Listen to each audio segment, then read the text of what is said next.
noticed that the Indian fans are okay with not winning the World Cup.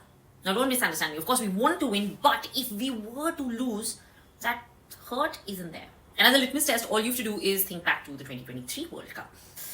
That loss stung, it burned, that still hurts. In fact, something very interesting is emerging in conversations that I'm having with friends and some other people around this T20 World Cup, which is that people are actually okay with backing other countries. And foremost among the popular ones is, not surprisingly, South Africa. Since their return to the World Cup in 1992, South Africa have been a powerhouse, and they've regularly produced generational talents like Jacques Kallis, Dale Steyn, A.B. de Villiers, Graham Smith.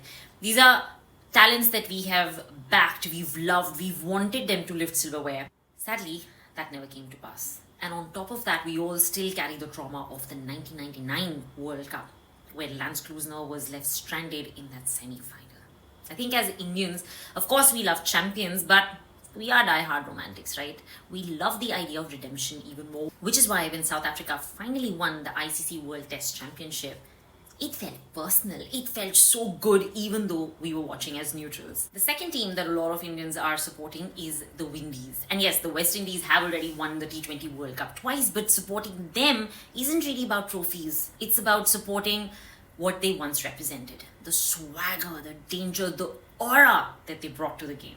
So of course, as true fans of the game, we don't just want the West Indies to win. We want them to be great again, because what we really miss is cricket being great. And the third team, Zimbabwe, the ultimate underdog. I was honestly a lot more elated when I saw them qualify for the Super 8 than I was to see India. For kids from the 90s and the early 2000s, Zimbabwe were not at all minnows. They were fierce and they were competitive, exactly the brand of cricket that this Zimbabwe team is playing.